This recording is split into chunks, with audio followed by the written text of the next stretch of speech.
Hello YouTube, Flying Caveman here. I do a lot of traveling. I travel internationally mostly. My TSA pre-check's about to expire and you can't upgrade it to global entry, but now that it's expiring, I'm going to go ahead and apply for global entry. This can be a very frustrating process because the appointment process can be very lengthy. So let me walk you through it here. I'm going to try to give you some tips. I'll put a timeline on here so you can skip ahead or skip back to the points that you want.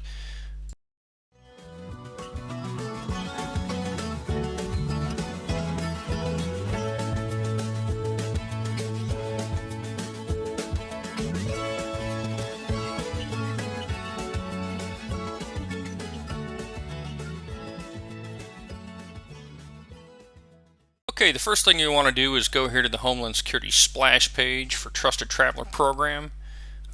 And if you don't already have a login, you're going to have to create one. But you're going to want to log in.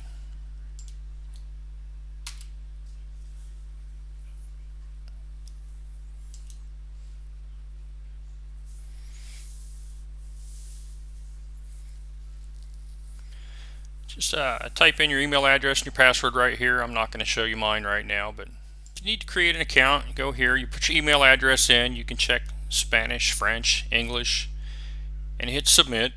Once you put your email in and hit submit, they're going to send you an email and ask you to verify that it's actually you. I'm going to ask you to set up a multi-factor authentication method.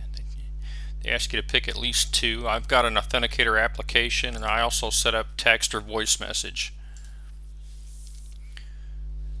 My authenticator is just an application on my phone. You go in here, you give it a nickname, you open up your app, scan the barcode here. I've already got it on my phone, I've already done this. Or you can copy this into your authenticator manually right here. And then you'll get a temporary code in your app and then they'll ask you to put it into your browser. I'm going to skip that because I've already got a login to log in with. The other alternative I've selected is to get a text message on my phone, but hopefully you know how to do that. Continue setting up your account here. Put your name in just as it is on your passport. It's got to match exactly. Get your date of birth in there, country, city, state. Put your email address in there. It'll be auto-filled. Phone number in there. All of this stuff is on your passport. Make sure it matches anything that's on your passport. And then it's going to ask you if you've ever applied for global entry or any of these programs online. So I have not, so I clicked no and I hit save.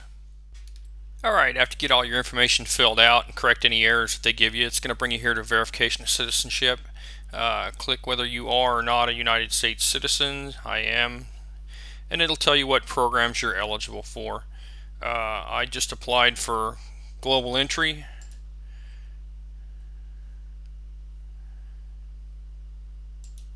Click through here, plan to fly internationally in the next 6 months. Yes. I don't need Nexus. I don't need Sentry. I don't travel a lot between Canada, Mexico, and the United States. I don't need an APAC business card. Next. Alright. Tells you there's going to be a background check. How did you hear about us? You check whatever you want here. I usually check other if it's available. There you go, other. And then apply for global entry. Brings you over here, asks you to fill in your, everything's already filled in here. You're going to have to verify that. Continue filling this out, male or female, or other if you want. Eye color, let's be about 6'4" today. I'm not going to use this profile. Have not used any other name, save and continue.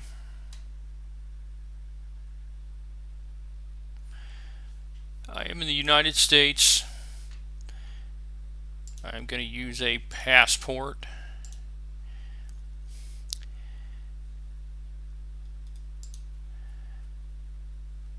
And it's going to ask you to enter your passport information. It's also going to ask you for a second type of identification, such as a driver's license. If you're doing the Mexico-Canada thing, you're going to need some vehicle information. It's going to verify your address. It's going to ask you for your employment information. It goes back a certain number of years. If you've not gone back far enough, it'll give you an error and let you fix it. Travel history, some additional information, and final review. Okay, now that we've submitted everything, you should come back and you'll get a pending right here where mine says conditionally approved. Mine only took a day. It sometimes takes longer to get conditionally approved. And then you move on to the hard part, which is scheduling an interview. The interviews are maddeningly frustrating. I've got a couple of apps I'll show you on how to improve your odds on getting an interview done. But this is the point where a lot of people just give up, and you've already paid your money. You've already paid your $100. You're not going to get your money back. So let me go through a couple apps that'll help you to get an appointment when you need it. This is Appointment Scanner. What this does is this goes out and checks these locations, I don't know how many times, 4, 5, 6 times a minute. And if somebody cancels an appointment, or perhaps they get another agent in, more appointments become available, if it's one of the locations you've selected, they will send you a text message, and then you can log in real quick and try to book that appointment. These appointments go very, very quickly. Often if you don't get to them within 2 or 3 minutes, someone else has already got them. This particular program is $29.99. It's a one-time fee, and it says a month's worth. I'm assuming 30 days worth of notifications. This is the Global Interview app. It's good on iPhones, iPads, and that's what I've got. So this is the one I use. It says $4.99. I can't remember if that was $4.99 one-time deal or if that's a recurring cost. So if you're going to purchase this, check that out really quick. Let me show you some screenshots of how it works. I got an appointment within 3 days, so I've canceled this, but again, keep an eye on the cost.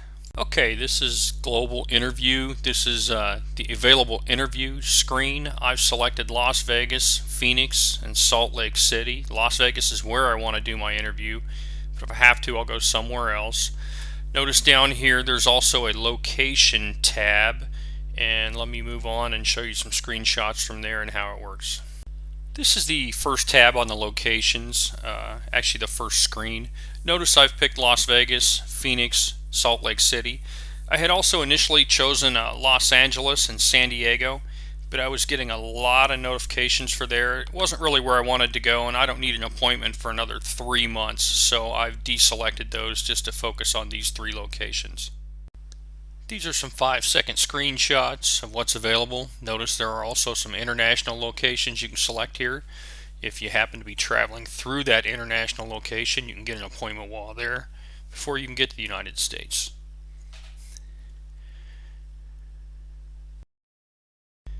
A couple of screens back, notice that Guam was on there. If you need to get an appointment and you happen to be in Guam, it seems like that's the one place where there's always appointments available, is in Guam.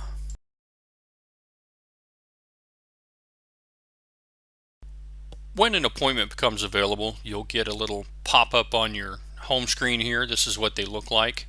And you want to be ready to go and make an appointment immediately when you get that. This is most effective when you've got some extra time. If you're just sitting at your computer, whatever you happen to be doing, keep this appointment screen up. When you get a notification, what you're going to want to do is say you got a notification that something's going to be available December 20th. And I'm not sure where that would be, but okay, let's say it's in Arizona. Choose this location, and you pick the day that it gave you notification on, and you click on pick this date, and then it'll give you the available times. Okay, I'm not signed in, so I can't click on make an appointment, but this is what it looks like. And you would click the appointment. If it's the only one available, I'd recommend clicking it, and then you can go back at a later time and try to get a specific date, and you can reschedule your appointment at that point. I hope this video provided some useful information. Again, Global Interview is what I used. I got my appointment in about the one I wanted in about 3 days. I got it on a Sunday morning. So don't give up on the weekend. Sometimes when people cancel, it's because they're at home on the weekend, and that's what worked for me. I hope you enjoyed the video. Please like and subscribe if you do, and get a notification, and I'll get you the next video whenever it comes out.